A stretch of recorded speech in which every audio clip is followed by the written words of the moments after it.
नजीर अहमद के किसी दो नाविलों के नाम, आप ध्यान से अब खाली सिर्फ सुनेंगे।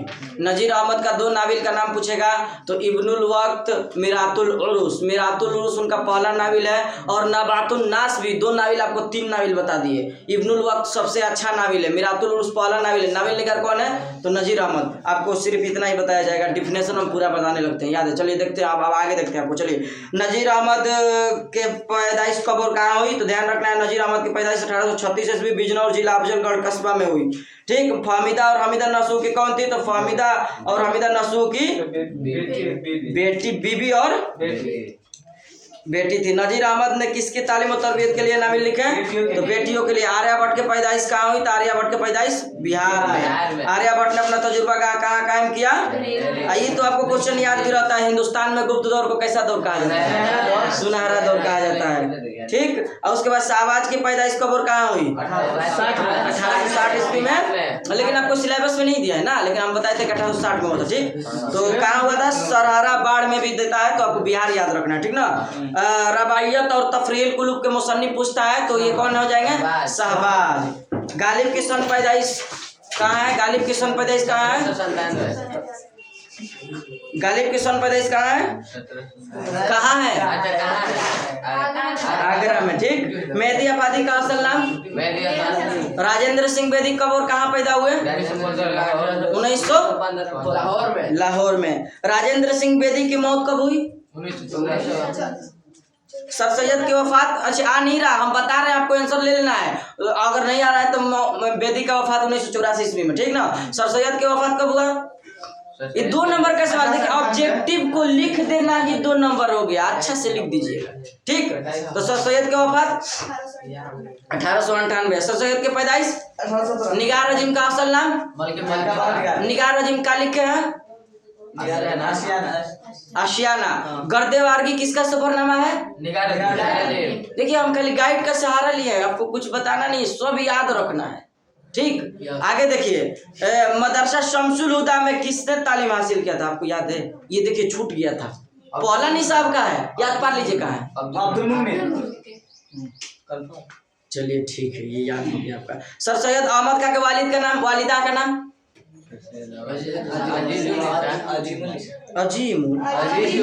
अजीजुन्निसा। कमर जहाँ के वालिद का नाम? सैयद अताउल्लाह। कमर जहाँ कौन सा अफसाना आपके निशान में शामिल है? ये सब तो आप नहीं भूलिएगा, अभी एक बुलवा के पूछो, पूरा अफसाना पूछ रहे हैं, घबराइए मत। और ये ध्यान रखिए, सर सैयद गर्ल्स कॉलेज से हासिल की, ये तो आप छोड़ देना। हसन नईम की पैदाइश कब और कहाँ हुई? हसन नईम की पैदाइश कब और कहाँ हुई? मुसाफी का पूरा नाम? गुलाम हमदानी मुसाफी। नसीम की पैदाइश कब हुई? नसीम की पैदाइश 1905, 1911, 1811। नसीम की मशहूर मसनवी का नाम? गुलजार नसीम। चलिए, आप देखिए, नहीं जगह नहीं है तो कहाँ बैठेगा? नीचे नहीं बैठेगा। देखिए, सुनिए, पढ़ाई अगर पढ़ना है तो कहाँ बैठना है, ये हम लोग देखिए, हम खुद बता रहे हैं आपको। हम पढ़ने गए थे जब एक जगह, कहाँ गए थे ये आपको बताएंगे नहीं, लेकिन आप ध्यान रखिए, एक जगह हम ऐसे पढ़ने जाते थे कि जो धूप था, बहुत धूप था, पढ़ने के लिए मेहनत करना पड़ता है, और वहाँ जाने के बाद बड़ी बड़ी लड़कियां, जैसे आप है, आपसे भी बड़ी बड़ी लड़कियां पढ़ती थी। एक मौलवी साहब थे, वो पढ़ा रहे थे, और अभी कुरान पाक पढ़ रही थी, जब गलती करती थी, एक मौलवी साहब थे, वो चाबुक रखे थे, उसको मारते थे, तो हम वहाँ बैठे थे। अब बैठने वाला जगह कैसा था आपको बता दें, एक तो धूप में जाते थे पढ़ने, वहाँ नीचे जो था, ये जो धुरमी से लगता है, बड़े बड़े जो ईंट निकला रहता है, उस जगह पे हम लोग बैठ के पढ़े। बताइए, अब यहाँ तो चिकन मिल रहा है, तब आप लोग नहीं बैठ के पढ़ रहे हैं, और आगे खड़ा है, जगह नहीं बच रहा है, तो ये आपको ध्यान रखना है। ठीक।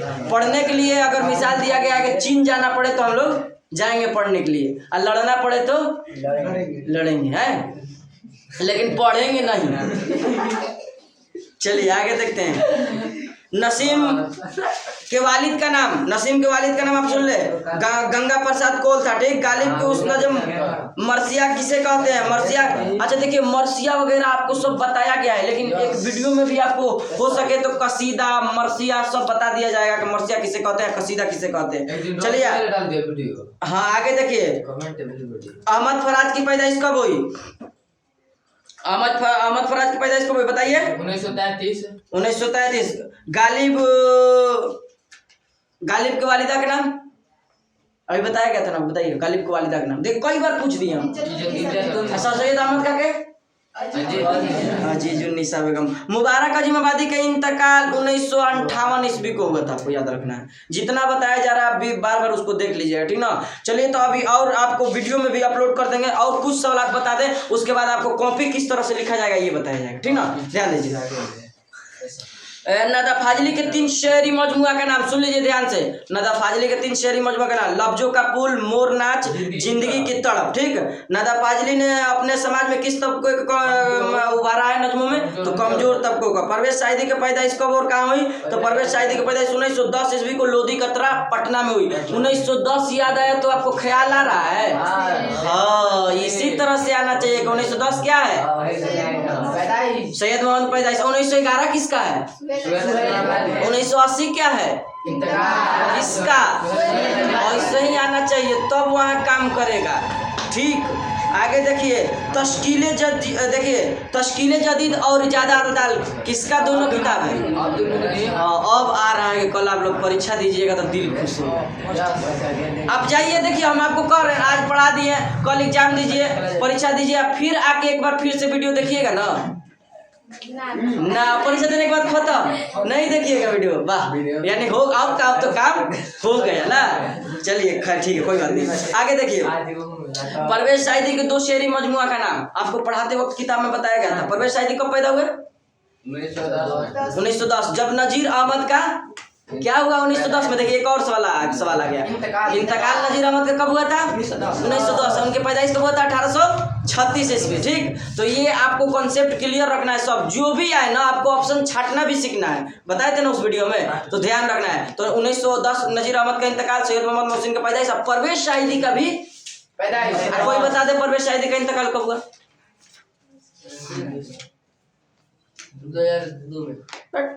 2002 आ गया। चलिए उसको भी ले लेते हैं, किसका इंतकाल? शबनम कमाली। 2002 ईस्वी सैयद मोहम्मद मोहसिन का इंतकाल है। 1960 के बाद अब बता दीजिए कितना होना चाहिए?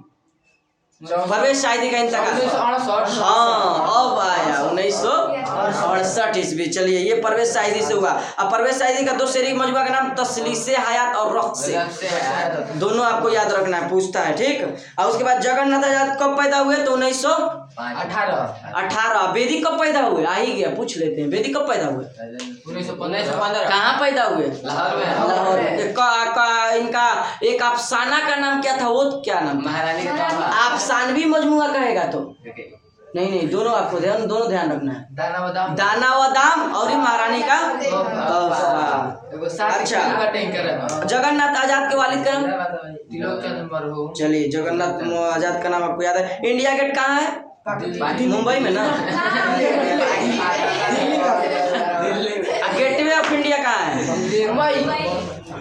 गेटवे ऑफ इंडिया पूछेगा तो पूछता है कभी कभी इंडिया गेट के तामीर किसने करवाया? बताया गया था ना, जब इंडिया गेट नजम बताया गया था तो दोनों बता दिया गया था किस तरह से इंडिया गेट का अहमियत क्या है। चकबस्त का पूरा नाम? पंडित। चलिए अब जो सवाल कुछ छूटेगा गेस में उसको हम वीडियो पे अपलोड कर दिया जाएगा। अब देखिए कॉपी किस तरह से लिखना है, ठीक ध्यान रखिएगा, कॉपी किस तरह से लिखना है। छुट्टी कर दिया जाएगा? हो गया है? तो बताइए, कर देंगे इधर, छुट्टी कर देंगे, हल्ला नहीं होना चाहिए। पढ़ रहे हैं, पढ़ने आए ना, कल एग्जाम देना है ना, उसके बाद मत आइएगा पढ़ने। गधा, अब हम पूछेंगे।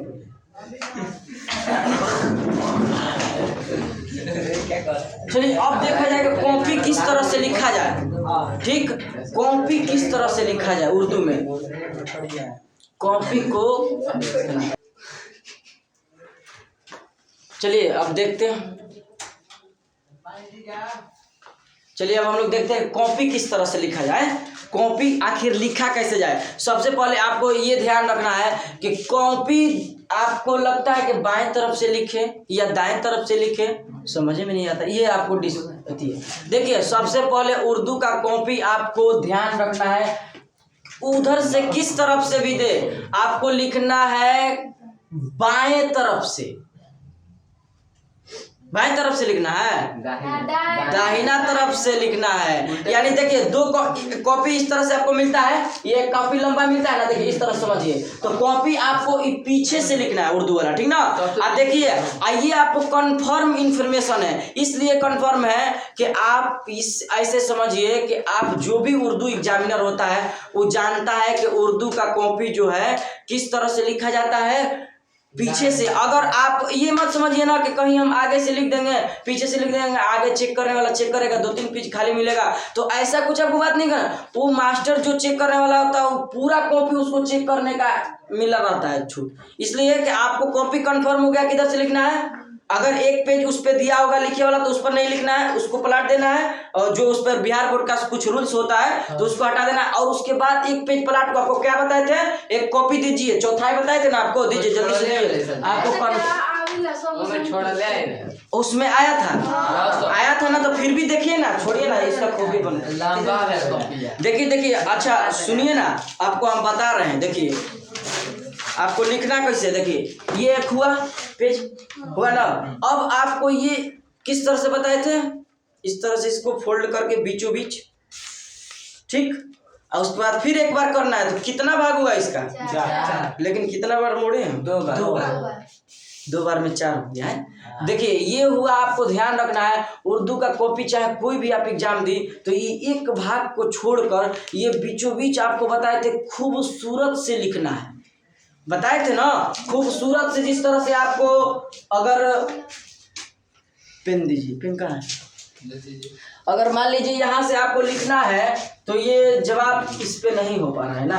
अच्छा चलिए खैर देखिए ये समझिए, ये आपका पेज हो गया जब, तो आपको क्या करना है, ये एक भाग अगर वहाँ दिया है तो ठीक है, इसमें आपको जवाब लिखना है, सिर्फ यहाँ जवाब लिख देना है। जवाब लिखने के बाद और यहाँ से कॉपी लिखना स्टार्ट करना है, और जब भी लिखना है तो एक लाइन छोड़ कर लिखिएगा, घिजी मिजी एक में मत कर लिखना है, आपको ध्यान रखना है। आपको लिखना है जब भी तो एक लाइन छोड़िएगा। आपको बताया था कि लिखने के रूल्स में क्या तरीका है कि उसमें कौन सा रे नीचे आएगा कौन सा ऊपर रहेगा, अच्छी तरह से तहरीर में बताया गया था। तो जब लिखना है तो ये एक लाइन लिखकर दूसरा लाइन में आना है और साफ साफ लिखना है। जब 2 नंबर का सवाल एक पेज पर देना होगा तो आपको बताइए 3, 4 या 5 दीजिएगा ना, तो अच्छी तरह से स्पेस दे देकर, जैसे में एक सवाल यहाँ आप लिखिए मिर्जा गालिब की पैदाइश कब हुई, तो यहाँ सिर्फ जवाब लिखिएगा, उसमें जो जवाब दिया रहेगा, और यहाँ साफ लिखिएगा मिर्जा गालिब की पैदाइश आगरा में 1798 ईस्वी में हुआ।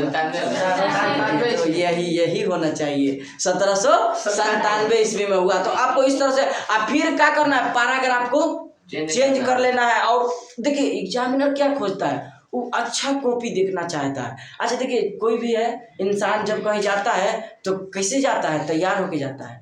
तो वो लोग भी देखिए कोई भी चीज हो, इंसान अगर चाहता है तो पर्सनालिटी भी हुआ तो दिखावा भी हो, तो किस लिए खूबसूरत लगना चाहिए तबे अच्छा है, नहीं तो अगर दिल काला भी है खूबसूरत है तो चलेगा, है ना आप में ये बात। तो ये ध्यान रखना है कि हमको दिल की खूबसूरती की तलाश करना है। तो जब आपको खूबसूरत किस तरह से लगेगा, जब आप कॉपी आपको बताए थे ना, कलम को अच्छी तरह से बदल भी लेना है, जो थोड़ा हल्का मोटा चले उसको लिखना है। हेडिंग में आपको बताए थे जब मजमून लिखना है तो उसको डालने के बाद पैराग्राफ चेंज करके यहाँ एक जवाब फिर इसको दो, फिर एक यहाँ जवाब, फिर एक यहाँ, यानी देखने में कॉपी लगे। भले आपका सही जवाब नहीं आ रहा है ना, तो कुछ उसमें से अगर उर्दू में है तो 1897 के अगर नहीं याद आ रहा है तो लिख दीजिएगा, लेकिन तहरीर आपकी बहुत अच्छा होना चाहिए और रंग बिरंगिया वाला, समझ रही हैं आप ना।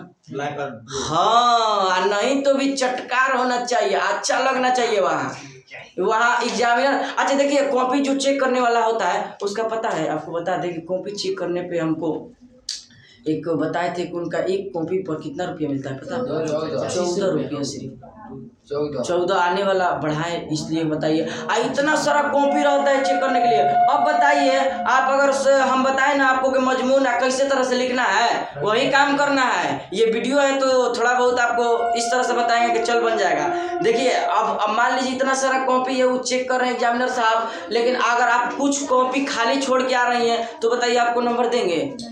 नहीं देंगे। उन लोगों को भी क्या बेचारे को जल्दी जल्दी ना होगा, इतना सारा कॉपी रहेगा तो लोग जल्दी जल्दी चेक कर तो खूबसूरत देखेंगे, कहेंगे हाँ अगर राइटिंग तो अच्छी है तो कहेंगे अच्छा ये लिखने पढ़ने वाली लड़की है, चलो मार के नंबर दे दो। अब कौन देखने जा रहा है गालिब 1797 में? अच्छा कोई मिल गया एग्जामिनर उर्दू, अब मिल गया तो और आपको जांच करेगा अच्छा से, अच्छा भी लिखे रहिएगा तब वो कट जाएगा। यही कारण है कि अगर सवाल गलती होता है, अब पूरा लिख के भी आइए तब नंबर कटता है। अगर पूरा भर कर आई हैं आप, अगर सही भी नहीं भरी है, कभी कभी चमत्कार हो जाता है, अरे नंबर इतना मिल गया, समझिए कि अल्लाह ताला का शुक्र और मास्टर का शुक्र है कि वो दिया, साइन मारते चला गया और नंबर डालते चला गया। तो ये हुआ आपका कॉपी लिखने का तरीका। ठीक, अब मजमून भी लिखना है तो आपको मजमून बताई देना किस तरह से लिखना है कि पहले हेडिंग डाल देना है, रमजान है तो रमजान, ये हेडिंग किस से डालना है, रेड से कि ब्लू से कि ब्लैक से? ब्लैक से। डालने के बाद यहाँ बताए देना मजमून में क्या ख्याल रखना है, क्या, क्यों, कब, कैसे, इख्तिताम। अब रमजान है तो रमजान क्या है, तो रमजान एक इस्लामिक महीना है, बताए थे ना, जो कब आता है, क्यों आता है, क्यों रोजा रखता है। अगर ये सब एक जगह आप कर देती है तो क्या हो जाता है, मजमून लिख लीजिएगा ना आराम से। और किसी पर आ भी जाए तो यही माइंड में रखिएगा, मेरी जगह अलिफ दे दे, क्यों तो नहीं है, कहाँ, कभी कभी कुछ होता भी नहीं है, तो आपको ये भी ख्याल रखना है। ये आपका हुआ मजमून से। तो ये कॉपी किस तरह से लिखना है आपका हो गया क्लियर। या कोई और मजमून आएगा तो वो भी आप लिख दीजिएगा, ठीक है। और जो बच गया है उसको अच्छी तरह से हम लोग दूसरी वीडियो में कोशिश करेंगे कि उसको भी मुकम्मल करें, ठीक है। तो आज के लिए इतना भी रहने देंगे, ठीक है ना। तो चलिए, और आपसे कहना से पहले देखिए आपको इख्तिताम करने से पहले बता दें कि आप जब पढ़िए तो अभी आपके पास वक्त है, आपको जो याद है आपको हम बता दें कि आप अपने से जाइए एक कॉपी पे अच्छी तरह से आप उसको पहले लिखिए कि हम कितना लिख पा रहे हैं या नहीं। अगर लिख पा रहे हैं तो सही है, नहीं लिख पा रही हैं तो समझिए कि आपका गोल है। अभी याद तो है आपका, बहुत सारा क्वेश्चन देखे कि आपको सवाल याद था, लेकिन आप लिखना सीखिए। बैठिए, मजमून किसी पर हम लिख रहे हैं, गजल की तशरीह कर दे रहे हैं, देखिए गजल का बात आया तो आपको इसको लिए कुछ सोचा जाएगा। और नजम जो बच गया है, इंडिया गेट, चक बस्त, ये जो गजल वगैरह बच गया उसको भी देखा जाएगा, ठीक। तो आप ये कल परीक्षा है ना तो जल्दी कोशिश किया जाएगा कि आपको वो भी बता दिया जाए। अगर हो सके तो आपको तशरीह एक वीडियो बना दिया जाएगा, ठीक, उसमें आप देख लीजिएगा, ठीक है। तो आज के लिए हम इतना ही रहने देते हैं, और वीडियो को आप लोग पूरा देखिए और सही से देखिए। जो आपको डाउट है फिर आप हमसे पूछ सकती हैं, आप पूछ सकते हैं, ठीक है। तो आज के लिए इतना ही रहने देते हैं। अस्सलाम वालेकुम।